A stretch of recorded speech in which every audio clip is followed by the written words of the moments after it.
میں بلا تمہید حضرت مفتی صغیر احمد صاحب ناظم تعلیمات جامعہ مرکز المعارف بٹھنڈی اور استاذ حدیث و تفسیر بھی ہیں، میں ان سے گزارش کرتا ہوں کہ وہ تشریف لائیں اور اپنے کلمات سے ہم سب کو محظوظ فرمائیں۔ رب اشرح لي صدري ويسر لي أمري واحلل عقدة من لساني يفقه قولي رب زدني علما سبحانك لا علم لنا إلا ما علمتنا إنك أنت العليم الحكيم نحمده ونصلي على رسوله الكريم أما بعد أعوذ بالله من الشيطان الرجيم بسم الله الرحمن الرحيم يا أيها الناس قد جاءتكم موعظة من ربكم وشفاء لما في الصدور وهدى ورحمة للمؤمنين قل بفضل الله وبرحمته فبذلك فليفرحوا هو خير مما يجمعون صدق الله العظيم وصدق رسوله النبي الكريم ونحن على ذلك من الشاهدين والشاكرين والحمد لله رب العالمين۔ عقیدت اور محبت کے ساتھ درود پاک پڑھ لیجئے۔ اللہم صلی علی سیدنا محمد وعلی آل سیدنا محمد واصحاب سیدنا محمد وبارک وسلم۔ اللہم صلی علی سیدنا محمد وعلی آل سیدنا محمد واصحاب سیدنا محمد وبارک وسلم۔ اللهم صل على سيدنا محمد وعلى آل سيدنا محمد وأصحاب سيدنا محمد وبارك وسلم۔ حضرات علماء کرام، محترم بزرگ اور میرے ایمانی بھائیوں اور میرے طالب علم ساتھیوں، ابھی مجھ سے پہلے ہمارے محترم و مکرم حضرت مولانا مفتی عنایت اللہ صاحب قاسمی دامت برکاتہم عالی قرآن کریم کے حوالے سے ہمیں بتا رہے تھے، ہمارے سامنے بیان فرما رہے تھے کہ قرآن کریم کو ماننے والے جو ہیں ان کو اللہ تبارک و تعالیٰ نے بلند کیا، اور جنہوں نے قرآن پاک کو چھوڑ دیا ان کو اللہ تبارک و تعالیٰ نے پستیوں میں ڈال دیا۔ اور حقیقت یہی ہے، حضرت فاروق اعظم رضی اللہ تعالیٰ عنہ رسول اکرم صلی اللہ علیہ وسلم کا یہ ارشاد نقل کرتے ہیں۔ آپ صلی اللہ علیہ وسلم نے ارشاد فرمایا، ان اللہ تعالی یرفع بهذا الكتاب اقواما ويضع به آخرین، کہ اللہ تبارک و تعالیٰ نے اس کتاب کے ذریعہ سے بہت سی قوموں کو بلند کیا اور دوسروں کو اللہ تبارک و تعالیٰ نے پست کیا۔ جنہوں نے اللہ کی کتاب کو سنبھالا، اللہ کی کتاب کو اختیار کیا، اللہ کی کتاب کے ساتھ جو لوگ جڑ گئے ان کو اللہ تبارک و تعالیٰ نے بلند کیا۔ اور کیسا بلند کیا؟ اللہ اکبر، وہ عرب جن کے اوپر کوئی حکومت کرنے کے لیے بھی تیار نہیں ہوتا تھا، جو آپس میں چھوٹی چھوٹی باتوں پر لڑا کرتے تھے، جھگڑا کرتے تھے، جن کا نعرہ یہ ہوا تھا نقاتل الاعداء فإن لم نجد فإخواننا، ہم اپنے بھائیوں کے ہم اپنے دشمنوں کے ساتھ لڑتے ہیں، اگر دشمن نہ ملے تو پھر ہم اپنے بھائیوں کے ہی گلے کاٹنا شروع کر دیتے ہیں۔ چھوٹی چھوٹی باتوں پر جھگڑے ہوتے تھے اور وہ پھر صدیوں تک ان کے جھگڑے چلتے رہتے تھے، سال ہا سال تک ان کے جھگڑے چلتے رہتے تھے۔ اتنے بگڑے ہوئے لوگ تھے جن کو قرآن نے کہا ان پڑھ تھے بالکل، هو الذی بعث فی الامیین رسولا منہم یتلو علیہم آیاته ویزکیہم ویعلمہم الکتاب والحکمہ وان کانوا من قبل لفی ضلال مبین۔ هو الذی، وہی اللہ ہے، بعث فی الامیین، جس نے امیوں میں ان پڑھوں کے اندر اپنے آخری پیغمبر حضرت محمد الرسول اللہ صلی اللہ علیہ وسلم کو مبعوث فرمایا۔ پھر انہوں نے کیا کیا آ کر، کیسے ان کی تربیت کی، کیا سبجیکٹ ان کو پڑھایا، کیا چیز، کیا نصاب تعلیم تھا جو ان کو پڑھایا۔ یتلو علیہم آیاتی، اللہ کے پیارے رسول صلی اللہ علیہ وسلم ان کے سامنے اللہ کی کتاب کی تلاوت کرتے ہیں، وَيُزَكِّيهِمْ اور ان کا اس سے تزکیہ کرتے ہیں۔ اللہ اکبر، کیسا تزکیہ کیا؟ وہ جو ایک دوسرے کے گلے کاٹنے کے لیے ہر وقت تیار رہتے تھے، ان کے اوپر جب محنت ہوئی، ان کو جب قرآن پڑھایا گیا، قرآن کی آیات ان کو سنائی گئی اور قرآن کے ذریعہ سے ان کا تزکیہ کیا گیا، اور قرآن کے ذریعہ سے ہی تزکیہ ہو سکتا ہے، اسی کتاب کے ذریعہ سے دل کی بیماریاں دور ہو سکتی ہے۔ یہی ایک کتاب ہے جو لوگوں کو برائیوں سے روکنے والی ہے۔ اللہ نے فرمایا لم یکن الذین کفروا من اہل الکتاب ولا المشرکین منفکین حتی تأتیہم البینہ رسول من اللہ یتلو صحفا مطہرہ، کہ یہ مشرکین اور اہل کتاب، یہودی، عیسائی، ساری دنیا کے انسان یہ برائیوں سے، بے حیائی کے کاموں سے، گناہوں سے، شرک سے، بدعات سے، رسم و رواجات سے، ان ساری چیزوں سے باز آنے والے نہیں تھے۔ حتی تأتیہم البینہ، یہاں تک کہ ان کے پاس ایک واضح دلیل آ جائے، اور وہ واضح دلیل کیا ہے؟ رسول من اللہ، اللہ کے رسول حضرت محمد عربی صلی اللہ علیہ وسلم ہے، وہ آ جائے اور وہ آ کر کیا کریں گے؟ یتلو علیہم صحفا مطہرہ، پھر وہ ان کے سامنے پاکیزہ صحیفوں کی تلاوت کرے، قرآن کی تلاوت کرے، قرآن پڑھ کر ان کو سنائے، پھر یہ باز آ جائیں گے۔ اور ایسا ہی ہوا، خود نہ تھے جو راہ پر اوروں کے ہادی بن گئے، کیا نظر تھی جس نے مردوں کو مسیحا کر دیا۔ رحمت دو عالم صلی اللہ علیہ وسلم نے اللہ کی کتاب ان کو سنائی، اس کے ذریعہ سے پھر ان کے دل آپس میں اس طریقے سے جڑ گئے، اس طریقے سے وہ محبت کرنے لگے۔ یؤثرون علی انفسہم ولو کان بہم خصاصہ، وہ اپنے آپ پر دوسروں کو ترجیح دیتے ہیں، خود چاہے فاقے سے رہے، یہاں تک کہ موت کا وقت آتا ہے، آخری وقت ہے، اس وقت میں موت کی ہچکیاں لگ رہی ہیں، اس وقت میں بھی وہ اپنے آپ سے پہلے دوسروں کو اپنے آپ پر ترجیح دیتے ہیں۔ ایک صحابی بیان کرتے ہیں کہ میرا ایک رشتہ دار چچا زاد بھائی وہ جنگ میں زخمی ہو گیا، میں اس کے پاس پانی لے کر پہنچا کہ شاید اس کو پانی کی ضرورت ہوگی، آخری وقت ہوگا، اس کو پانی پیش کرتا ہوں۔ وہ پانی لے کر اس کے پاس پہنچا، اس کے برابر میں ایک دوسرا آدمی تھا، اس نے وہ بھی زخمی حالت میں پڑا ہے، اس نے آہ بھری، اس نے اشارہ کیا پہلے اس کو پلاؤ، وہ اس کے پاس پہنچا، ایک تیسرا زخمی پڑا ہوا تھا، اس نے آہ بھری، تو یہ دوسرا اشارہ کرتا ہے تیسرے کی طرف، وہ تیسرے کے پاس جاتا ہے، وہ اشارہ کرتا ہے چوتھے کی طرف، چوتھے کے پاس جاتا ہے، وہ اشارہ کرتا ہے پانچویں کی طرف، پانچویں کے پاس جاتا ہے، وہ اشارہ چھٹے کی طرف کرتا ہے، چھٹے کے پاس جاتا ہے، وہ ساتویں کی طرف اشارہ کرتا ہے، جب یہ ساتویں کے پاس جاتا ہے اس کی روح قبض ہو جاتی ہے، یہ واپس مڑتا ہے، ایک ایک کی روح قبض ہو چکی ہوتی ہے، لیکن ایسا انہوں نے کر کے دکھایا کہ آخری وقت میں بھی اپنے آپ پر دوسروں کو ترجیح دیتے ہیں۔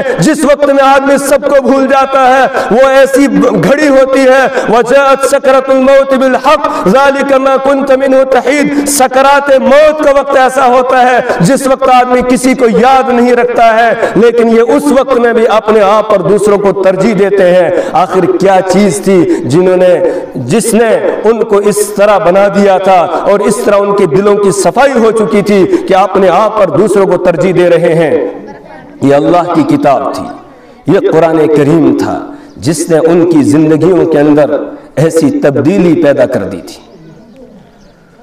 اللہ اکبر، اللہ نے مجھے اور آپ کو خطاب کرتے ہوئے فرمایا وَاذْكُرُوا نِعْمَةَ اللَّهِ عَلَيْكُمْ إِذْ كُنْتُمْ أَعْدَاءً فَأَلَّفَ بَيْنَ قُلُوبِكُمْ فَأَصْبَحْتُمْ بِنِعْمَتِهِ إِخْوَانًا وَكُنْتُمْ عَلَى شَفَا حُفْرَةٍ مِنَ النَّارِ فَأَنْقَذَكُمْ مِنْهَا، کہ لوگوں اللہ کے انعام کو یاد کرو، وَاذْكُرُوا نِعْمَةَ اللَّهِ عَلَيْكُمْ، اللہ کی نعمت کو، اس کے انعام کو یاد کرو۔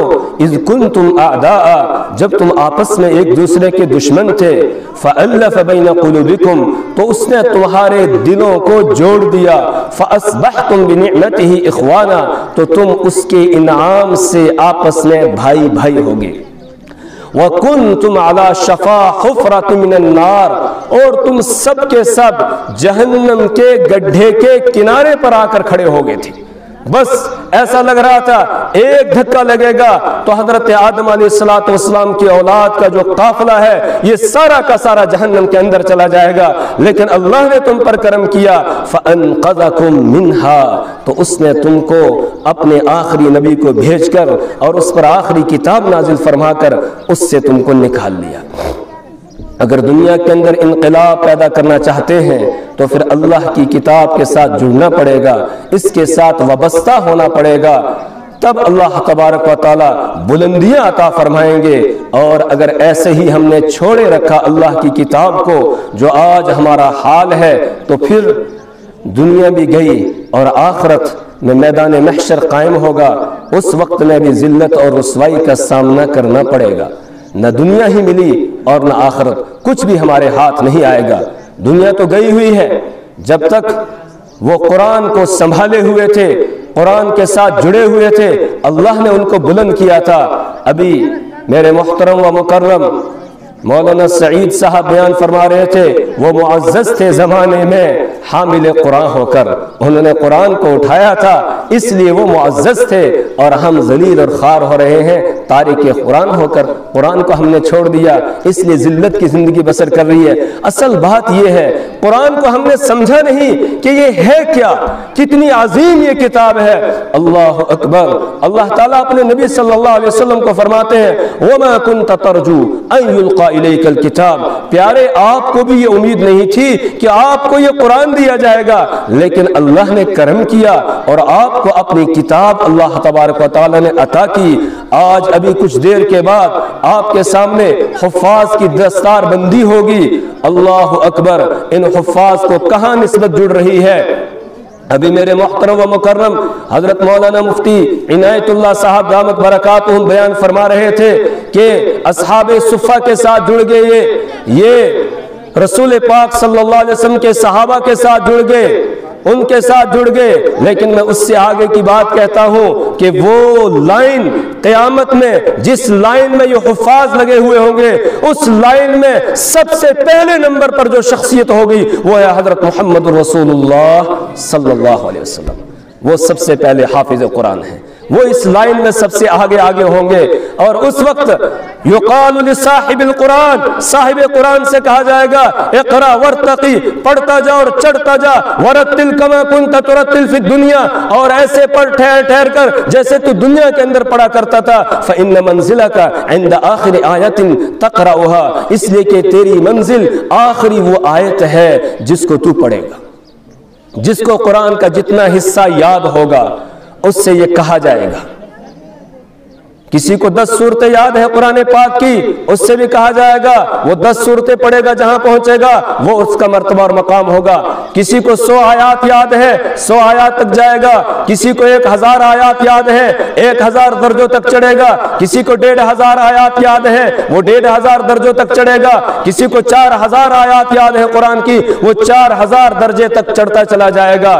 قیامت کے دن میرے ایمانی بھائیوں، اگر دنیا میں ہم عزت چاہتے ہیں تو قرآن کے ساتھ وابستہ ہونا ہے، آخرت میں عزت چاہتے ہیں قرآن کے ساتھ وابستہ ہونا ہے۔ اگر ہم قرآن کے ساتھ نہیں جڑے اور ظاہری حالات یہی لگ رہے ہیں، آج قرآن کی اہمیت نہیں رہی، ورنہ اعلان ہو کہ آج گجر نگر کے مدرسے کے اندر حفاظ کی دستار بندی کی جائے گی، پھر اس میدان میں جگہ باقی رہ جائے، پھر یہاں جگہ باقی رہے، ایسا نہیں ہو سکتا تھا، لیکن اہمیت نہیں رہی، صرف دنیا دنیا دنیا، صبح سے لے کر شام تک، شام سے لے کر صبح تک دنیا کے چکر میں پڑے ہوئے ہیں، نہ حلال نہ حرام، کسی چیز کی کوئی تمیز نہیں ہے، اکٹھا کرنے کے اندر لگے ہوئے ہیں، دونوں ہاتھوں سے کھاتے ہیں کیوں جی کمانے کے لیے، کماتے ہیں کیوں جی کھانے کے لیے، اسی چکر میں لگے ہوئے ہیں، اور آخرت کو بالکل بھول چکے ہیں، آخرت کا تصور ہی ذہنوں سے نکال دیا ہے۔ اگر آخرت کا کچھ بھی تصور ہوتا، رب کعبہ کی قسم کھا کے کہتا ہوں پھر یہ جگہ باقی نہیں رہتی۔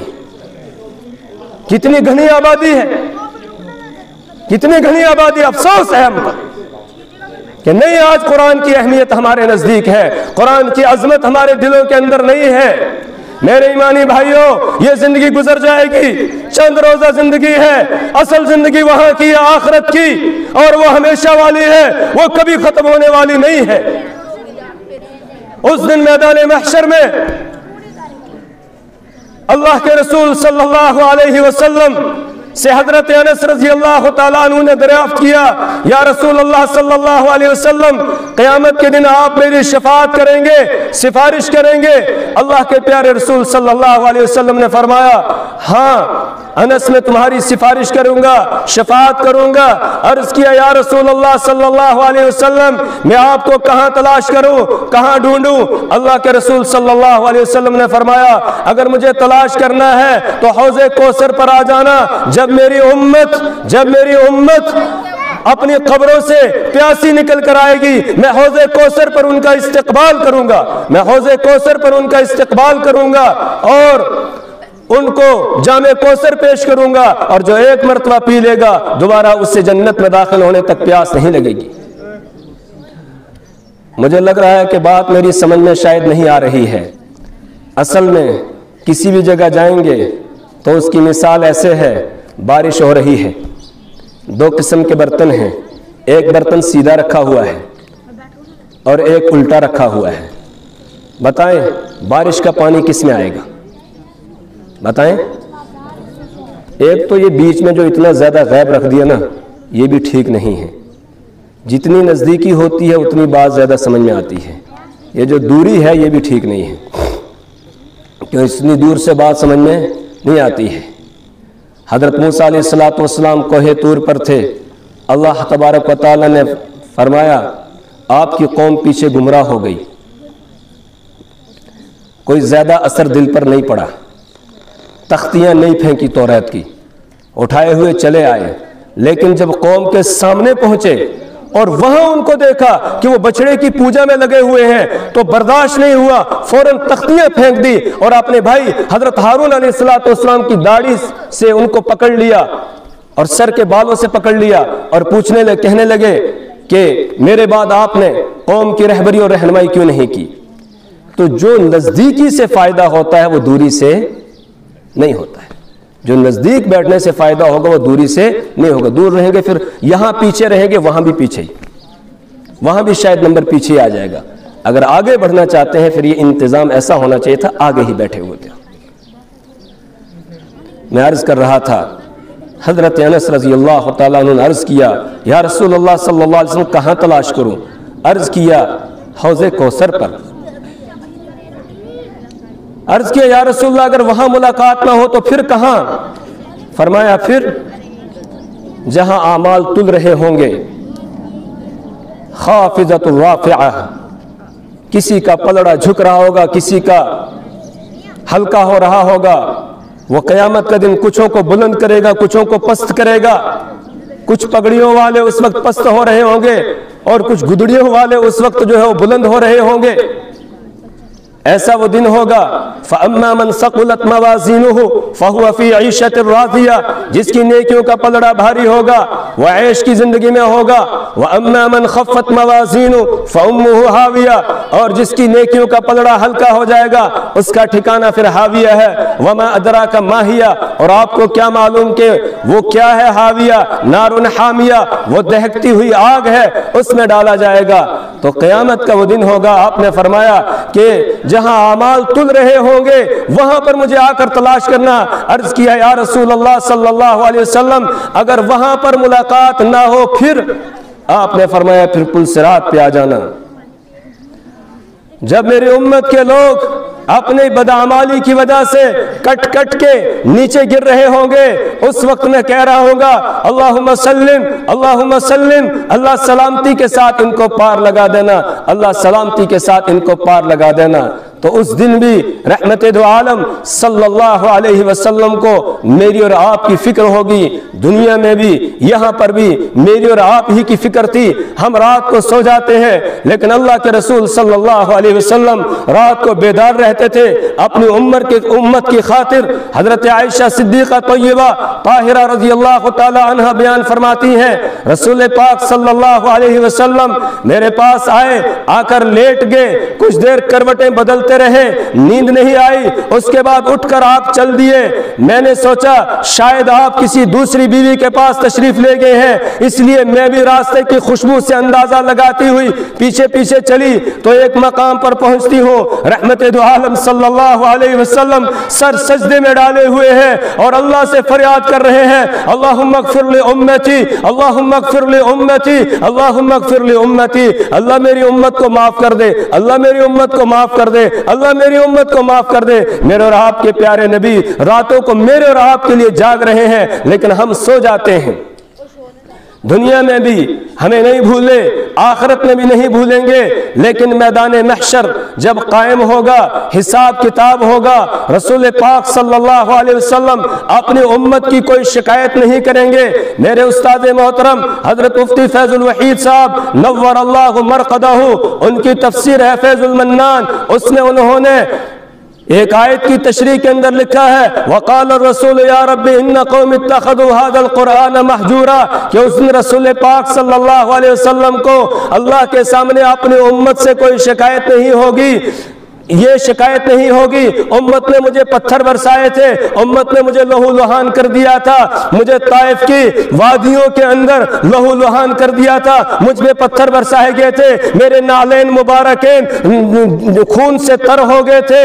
اسی طریقے سے آپ کو یہ شکایت نہیں ہوگی, یہ شکایت آپ نہیں کریں گے. غزوہ احد کے موقع پر میرے دندان مبارک کو شہید کیا گیا, میری رخسار مبارک کو زخمی کیا گیا, میرے سر کو زخمی کیا گیا, یہ شکایت آپ کو نہیں ہوگی. آپ کے راستے میں کانٹے بچھائے گئے, یہ شکایت آپ قیامت کے دن نہیں کریں گے. آپ کی 2 بیٹیوں کو طلاق دی گئی, یہ شکایت آپ نہیں کریں گے. آپ کے جسم اطہر پر جب آپ سجدے میں گئے اونٹ کی اوجڑی رکھی گئی, اس کی شکایت آپ نہیں کریں گے.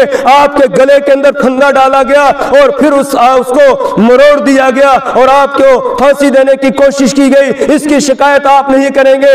آپ کی حضرت سمیہ رضی اللہ تعالی عنہا کے جسم کے 2 ٹکڑے کر دیے جاتے ہیں, 2 مخالف سمت اونٹوں کے بیچ میں باندھ کر ایک کو ادھر چلا دیا گیا, ایک کو ادھر چلا دیا گیا, ان کے جسم کے 2 ٹکڑے ہو جاتے ہیں. آپ یہ شکایت نہیں کریں گے. حضرت بلال کو تپتی ہوئی ریت پر لٹایا گیا, اس کی شکایت نہیں کریں گے.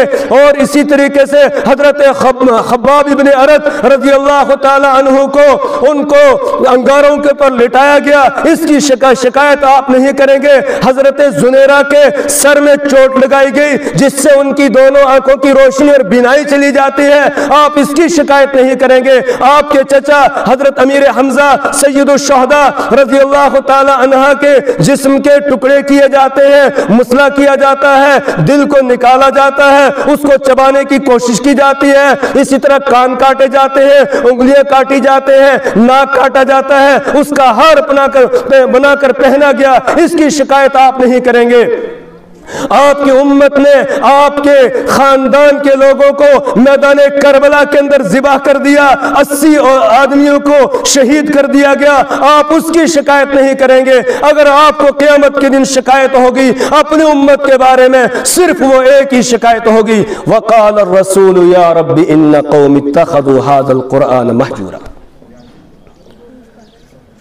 کان کھول کر سنیں اور دل کے کان کھول کر سنیں, کیا فرمائیں گے اللہ کے رسول صلی اللہ علیہ وسلم, کیا شکایت کریں گے. وقال الرسول, رسول پاک صلی اللہ علیہ وسلم فرمائیں گے یا ربی, اے میرے پروردگار, ان قومی, یہ میری قوم, اتخذوا هذا القرآن مہجورا, انہوں نے قرآن کو چھوڑ دیا تھا, انہوں نے قرآن کو چھوڑ دیا. اتخذوا هذا القرآن مہجورا, یہ شکایت کریں گے. بتائیں جب رسول پاک صلی اللہ علیہ وسلم ہی وہاں شکایت کریں گے, پھر ہم کہاں جائیں گے شفاعت کی بھیک مانگنے کے لیے, کس کے پاس جائیں گے؟ کون ہمارا پرسان حال ہوگا؟ وہ رسول جس کو اللہ نے فرمایا عزیز علیہ ما عنتم حریص علیکم بالمؤمنین رؤوف الرحیم, کہ عزیز علیہ ما عنتم, تمہارا کسی مشقت اور پریشانی میں پڑنا رسول کو برداشت نہیں ہوتا ہے. کسی امتی کو کانٹا چبھ جائے رسول تڑپ اٹھتا ہے, لیکن قیامت کے دن قرآن چھوڑنے کی وجہ سے آپ ہمارے خلاف شکایت درج کریں گے. اس وقت ہمارا پرسان حال کون ہوگا؟ میرے ایمانی بھائیو, ہے سوچنے کی بات یا نہیں؟ جی غور کرنے کی بات ہے یا نہیں؟ تھوڑا بولیں, مجھے لگتا ہے کہ آپ بولیں گے انشاءاللہ تو یہ فضا بھی قیامت کے دن گواہی دے گی ہمارے حق میں. ہے ضرورت یا نہیں جی؟ قرآن کے ساتھ جڑنے کی ضرورت ہے یا نہیں؟ اپنے بچوں کو قرآن کی تعلیم دینے کی ضرورت ہے یا نہیں جی؟ اب آپ, ہم, میں بھی اور آپ بھی سب اپنا جائزہ لیتے ہیں, کیا ہم قرآن کے ساتھ جڑے ہوئے ہیں؟ کیا قرآن کو ہم نے اپنا امام بنایا ہے, اپنا رہبر بنایا ہے, زندگی گزارنے کا ضابطہ اور قانون اس کو سمجھا ہے؟ میرے رب نے مجھے اب قرآن کے اندر کیا کہا ہے, کیا پیغام دیا ہے, کیا ہم سمجھ رہے ہیں؟ قرآن کی روزانہ ہم کتنی تلاوت کر رہے ہیں, کتنا اس کو سمجھنے کی کوشش کر رہے ہیں, کتنا اس پر عمل کر رہے ہیں, اور کتنا اس اللہ کی کتاب کو دوسروں تک پہنچانے کی کوشش کر رہے ہیں؟ کیا ہم کچھ کر رہے ہیں اس میں سے؟ خود اپنا جائزہ لیں, اندازہ لگائیں, پھر خود ہی فیصلہ کرنے پر مجبور ہو جائیں گے کہ ہم کچھ بھی نہیں کر رہے ہیں. قرآن پاک کے موٹے موٹے 4 حق ہیں. سب سے پہلا حق ہے اس کی تجوید کے ساتھ تلاوت کی جائے, صحیح اس کو پڑھا جائے. بتاؤ کتنی تلاوت ہم کر رہے ہیں؟ دوسرا حق ہے اس کو سمجھا جائے, میرا رب مجھ سے کیا کہہ رہا ہے اپنی کتاب کے اندر. سورہ فاتحہ پڑھی امام صاحب نے, اس میں مجھے کیا پیغام دیا گیا؟ سورہ اخلاص پڑھی, اس میں کیا پیغام دیا گیا؟ سورہ نبا پڑھی امام صاحب نے, اس میں مجھے کیا پیغام دیا گیا؟ نماز میں ہم کہتے ہیں اہدنا الصراط المستقیم, اللہ ہمیں سیدھا راستہ دکھا, صراط الذین انعمت علیہم, ان لوگوں کا راستہ جن پر آپ نے انعام کیا. آگے سے جواب میں صورت آ جاتی ہے کہ یہ ہے ہدایت کا راستہ, لیکن جب ہم سمجھ ہی نہیں رہے ہیں تو بتاؤ پھر کیسے پتہ چلے گا کہ اس میں ہدایت کا ہمارے لیے کیا پیغام تھا؟ سمجھ میں آئے گا؟ نہیں. تو آج ہم قرآن کو سمجھنے کی بھی کوشش, کتنا وقت ہم قرآن کو دے رہے ہیں 24 گھنٹوں میں سے, اور پھر اس پر عمل کیا جائے. عمل تو تبھی ہوگا نا جب پڑھیں گے, جب اس کو سمجھیں گے تبھی تو عمل ہوگا. تیسرا حق ہے اس پر عمل کرنا, اور چوتھا حق ہے یہ نعمت ہمارے پاس ہے, یہ دولت ہمارے پاس ہے, اس دولت کو ان تک پہنچانا جن کے پاس یہ دولت نہیں ہے. بتاؤ کر رہے ہیں ہم کچھ بھی نہیں کر رہے ہیں, کوئی حق ادا نہیں کر رہے ہیں. تو کل قیامت کے دن کیا جواب ہوگا ہمارے پاس؟ اور مرنا ہے یا نہیں؟ کوئی کہہ سکتا ہے نہیں مرنا ہے جی؟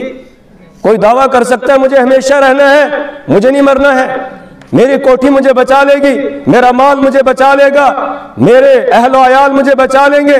جی نہیں. اس وقت سب دیکھ رہے ہوتے ہیں, جانے والا چلا جاتا ہے. فلولا ان کنتم غیر مدینین ترجعونها ان کنتم صادقین, جانے والے کو ذرا واپس لوٹا کر دکھاؤ اگر تم سچے ہو اپنی بات میں. ہر ایک کو جانا ہے, اور کتنا وقت کس کا باقی رہ گیا ہے کوئی جانتا ہے؟ ہم میں سے کوئی جانتا ہے کتنا وقت میرا باقی رہ گیا ہے؟ کوئی نہیں جانتا ہے. میں اور آپ کیا جانیں گے؟ اللہ کے پیارے رسول صلی اللہ علیہ وسلم, مشکات شریف کی روایت ہے, حضرت عبداللہ ابن عباس رضی اللہ تعالیٰ عنہ ناقل ہیں, رسول پاک صلی اللہ علیہ وسلم نے استنجا کیا, استنجا کرنے کے بعد ہٹے, وہیں مٹی پر ہاتھ مار کے آپ نے تیمم کر لیا. فرماتے میں نے عرض کیا یا رسول اللہ صلی اللہ علیہ وسلم ان الماء قریب منکا, پانی تو آپ کے قریب ہے, آپ نے تیمم کیوں کیا؟ تیمم تو تب ہے فَإِن لَمْ تَجِدُوا مَاءً, اگر تم پانی نہ پاؤ تو پھر تیمم کرو. آپ نے تیمم کر لیا, پانی تو وہ سامنے رکھا ہوا ہے. رسول پاک صلی اللہ علیہ وسلم نے فرمایا ما یدرینی لعلی لا ابلغ, میں نہیں جانتا ہوں کہ شاید میں پانی تک پہنچ پاؤں گا یا نہیں پہنچ پاؤں گا, یقین سے نہیں کہہ سکتا ہوں. جب اللہ کے رسول صلی اللہ علیہ وسلم یہ فرما رہے ہیں, ہم کس چکر میں پڑے ہوئے ہیں؟ لمبی لمبی امیدیں ہیں, یہ ہوگا وہ ہوگا, تلک امانیہم, یہ ان کی جھوٹی امیدیں اور آرزویں ہیں جو کبھی پوری ہونے والی نہیں ہیں. ابھی یہ مکان, ابھی وہ مکان, ابھی پوتوں کے پڑ پوتوں کے اور فلاں فلاں کے باقی ہے وہ بھی بنیں گے. کس نے لکھ کر تجھے دے دیا ہے کہ تجھے اتنی مہلت ملے گی؟ تو اپنی آگے کی سوچ کیا کرنا ہے. حضرت عبداللہ ابن عمرو بن العاص رضی اللہ تعالیٰ عنہ بیان فرماتے ہیں مر بنا رسول اللہ صلی اللہ علیہ وسلم, ہمارے پاس سے رسول پاک صلی اللہ علیہ وسلم گزرے, انا و امی نطین شیئا, میں اور میری والدہ ہم گھر میں لپائی کر رہے تھے, مٹی لگا رہے تھے. کسی جگہ کوئی خرابی آ گئی تھی گھر میں، اس کی مرمت لگا رہے تھے، رسول پاک صلی اللہ علیہ وسلم رک گئے اور آپ صلی اللہ علیہ وسلم نے فرمایا کہ ما ھذا یا عبداللہ، عبداللہ یہ کیا کر رہے ہو؟ تو کہتے ہیں میں نے جواب دیا کہ نصلح شیئا، کہ ہم کسی چیز کو درست کر رہے ہیں، مرمت لگا رہے ہیں۔ آپ نے ارشاد فرمایا کہ شاید کہ ان الامر اسرع من ذلک، موت کا معاملہ اس سے جلدی آنے والا ہے۔ تم یہ سوچ رہے ہو اس مکان کو درست کروں گا پھر میں جیوں گا، کب تک جیوں گا؟ شاید مکان میری زندگی پوری ہونے سے پہلے گر جائے گا، اس لیے اس کو درست کر رہے ہو۔ نہیں، موت کا معاملہ اس سے جلدی آنے والا ہے۔ ہم کن چکروں میں پڑے ہوئے ہیں؟ اصل بات یہ ہے کہ غور کرنے کا مقام ہے، پتہ نہیں ایمان بھی ہے دل میں یا نہیں ہے۔ اللہ ہمیں ایمان کامل عطا فرمائے، اللہ ایمان کامل عطا فرمائے۔ ورنہ میرے ایمانی بھائیوں، یہ اعلان ہو کہ اللہ کے قرآن کے حافظ جو ہیں ان کی دستار بندی ہوگی اور پھر ہم گھروں میں رہیں، اس بات کا یقین نہیں آتا۔ ایمان ہوتا تو دوڑ کر آتے یہاں پر۔ کیوں؟ اس لیے کہ جو آیت میں نے شروع میں آپ کے سامنے پڑھی ہے اس میں اللہ نے یہ بتایا ہے کہ اگر خوشی منانے کی کوئی چیز ہے تو وہ یہی قرآن ہے، کہ اگر قرآن کسی کو مل جائے اس پر خوشی کا اظہار کیا جائے۔ اگر ہمارا بیٹا کوئی جو ہے وہ KS/IS یا کچھ کر لیتا، کوئی اور ڈگری کر لیتا، ہم بڑا فنکشن کرتے اور سب دوڑ کر وہاں پر آتے، رشتہ دار، عزیز و اقارب، سارے دوسرے سب آ جاتے مبارکبادی دینے کے لیے۔ لیکن حافظ قرآن ہے، اس کی قدر ہی نہیں ہے، معلوم ہی نہیں ہے اس کے بارے میں۔ اللہ فرما رہے ہیں سورہ یونس میں، یا ایھا الناس، اے پوری دنیا کے انسانوں، قد جاءتکم موعظۃ من ربکم، تمہارے پاس تمہارے رب کی طرف سے ایک نصیحت نامہ آ چکا ہے۔ قد جاءتکم موعظۃ من ربکم والشفاء لما فی الصدور، اور اس میں دل کی بیماریوں کا علاج ہے۔ دل کی بیماریوں کا علاج، سینے میں پائی جانے والی جو بیماریاں ہیں ان کا علاج قرآن کے اندر ہے۔ جب قرآن سمجھ میں آ جاتا ہے، اللہ اکبر، پھر دل میں کوئی بیماری نہیں رہتی ہے، پھر اس میں دنیا کی حرص باقی نہیں رہتی ہے، دنیا کی لالچ پھر باقی نہیں رہتی ہے۔ جب قرآن دل کے اندر اتر جاتا ہے پھر تو حالت یہ ہو جاتی ہے، ایک آدمی دوسرے کو زمین بیچتا ہے، جس نے زمین خریدی تھی وہ زمین کی کھدائی کرتا ہے، وہاں سے ایک برتن سونے کا بھرا ہوا نکلتا ہے۔ اب یہ اس کو لے کر بیچنے والے کے پاس جاتا ہے اور جا کر کہتا ہے یہ آپ کا ہے، اس لیے کہ میں نے زمین خریدی تھی، میں نے زمین کے اندر پائے جانے والا جو خزانہ ہے یہ نہیں خریدا تھا، یہ خزانہ تیرا ہے۔ وہ یہ کہتا ہے کہ نہیں، میں نے زمین بیچی، جو کچھ اس میں تھا وہ سب تیرا ہے، لہٰذا یہ تیرا ہے برتن، یہ سونے کا بھرا ہوا برتن تیرا ہے، میرا نہیں ہے۔ آج یہی تو میری اور آپ کی لڑائی نے، میرا اور تیرا، یہی تو لڑائی ہے۔ ہم کہتے سب کچھ کس کا ہے؟ میرا ہے، تیرا کچھ نہیں۔ آج یہی لڑائی ہے، لیکن وہاں دونوں کی لڑائی اس پر ہوتی ہے، کہتا ہے تیرا، دوسرا کہتا ہے نہیں تیرا ہے۔ دونوں فیصلہ کرانے کے لیے حضرت داؤد علیہ السلام کے پاس آ گئے۔ حضرت داؤد علیہ السلام نے بھی عجیب معاملہ دیکھا کہ لوگ آتے ہیں جھگڑا لے کر، کہتے ہیں کہ اس نے میرا حق کھایا، وہ کہتے ہیں اس نے میرا حق کھایا۔ یہاں یہ کہہ رہے ہیں نہیں یہ اپنا حق مجھے دے رہا ہے، یہ کہتے ہیں نہیں یہ اس کا حق ہے، یہ مجھے دے رہا ہے۔ یہاں جھگڑا الٹا ہے۔ داؤد علیہ السلام نے فرمایا کہ بتاؤ تمہاری اولاد ہے، فیصلہ کیا، ایک نے کہا میرا لڑکا ہے، دوسرے نے کہا میری لڑکی ہے، کہا ان دونوں کا نکاح کر دو، نکاح پر جو خرچہ ہوگا اسی خزانے سے اس پہ خرچ کرو، اور جو بچے گا وہ ان بچوں کو دے دو، وہ کھائیں پیئیں، صدقہ کریں، خیرات کریں، ان کی مرضی ہے۔ اس طرح فیصلہ کیا۔ تو جب قرآن کی حقیقت دل کے اندر اتر جاتی ہے، جب اللہ کی عظمت اور محبت دل کے اندر آ جاتی ہے، جب آخرت کی فکر دل کے اندر آ جاتی ہے، جب میدان محشر آنکھوں کے سامنے ہوتا ہے اور آدمی کو لگتا ہے قرآن پڑھتے ہوئے کہ بالکل سامنے سب کچھ ہو رہا ہے، وہ دیکھو اللہ کی عدالت لگی ہے اور کوئی ذلیل و رسوا ہو رہا ہے، کوئی عزت پا رہا ہے۔ یوم تبلی السرائر، جس دن سارے راز کھل کر سامنے آ جائیں گے، اس دن کو ملحوظ رکھتا ہے، پھر وہ کسی کا حق کھاتا نہیں ہے، پھر اس کی آنکھ غلط نہیں دیکھتی ہے، پھر اس کی زبان غلط نہیں بولتی ہے، پھر اس کے کان غلط نہیں سنتے ہیں، اس کے ہاتھ غلط نہیں پکڑتے ہیں، اس کے پاؤں غلط جگہ کی طرف پھر چلتے نہیں ہیں۔ کب؟ جب اللہ کے سامنے حاضر ہونے کا یقین آ جائے۔ وَأَمَّا مَنْ خَافَ مَقَامَ رَبِّهِ وَنَهَى النَّفْسَ عَنِ الْهَوَى، اور رہا وہ آدمی جو اپنے رب کے سامنے کھڑے ہونے سے ڈر گیا، وَنَهَى النَّفْسَ عَنِ الْهَوَىٰ، اور اس نے اپنے نفس کو خواہشات سے روک لیا، فَإِنَّ الْجَنَّةَ هِيَ الْمَأْوَىٰ، تو جنت اس کا ٹھکانہ بن جاتا ہے۔ اللہ کرے ہمیں مرنے کے بعد کی جو زندگی ہے اس کا یقین آ جائے۔ جس کو یہ یقین آ جاتا ہے پھر وہ غلط نہیں کرتا ہے، پھر وہ رب والا بن کے زندگی بسر کرتا ہے، پھر وہ اللہ والا بن کے زندگی بسر کرتا ہے۔ تو یہ کتاب اللہ نے ہمیں عطا کی، اس میں دل کی بیماریوں کا علاج ہے، لیکن کب ہوگا علاج؟ جب اس کے قریب آئیں گے۔ وَہُدًى، یہ سرچشمہ ہدایت ہے، وَرَحْمَةٌ لِّلْمُؤْمِنِينَ، اور ایمان والوں کے لیے رحمت ہی رحمت ہے۔ یہ ملے گی کیسے؟ قُلْ بِفَضْلِ اللَّهِ وَبِرَحْمَتِهِ، اللہ کے فضل اور اس کی رحمت سے مل سکتی ہے۔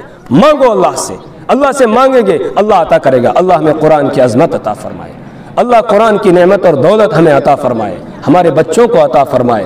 اس کے بعد آگے ہے فَبِذَلِكَ فَلْيَفْرَحُوا، ایمان والوں کو چاہیے اسی پر خوشی منائے، یہی ایک نعمت ہے جس پر خوشی منائی جائے۔ کسی کو اللہ اپنی کتاب کا کچھ حصہ دے دے وہ اس پر خوش ہو جائے۔ اور پھر سارے لوگوں کو خطاب کر کے کہا، او دنیا کے چکر میں پڑنے والوں، الدنیا جیفۃ وطالبها کلاب، دنیا مردار ہے اور اس کے طلب کرنے والے کتے ہیں، اس کو چھوڑو۔ هو خیر مما یجمعون، یہ قرآن کی دولت بہتر ہے اس سے جس کے جمع کرنے میں وہ لگے ہوئے ہیں۔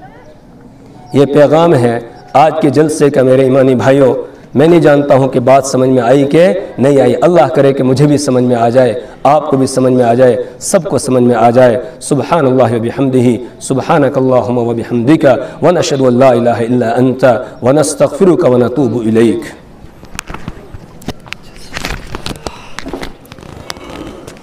تکبیر، نعرہ تکبیر، نعرہ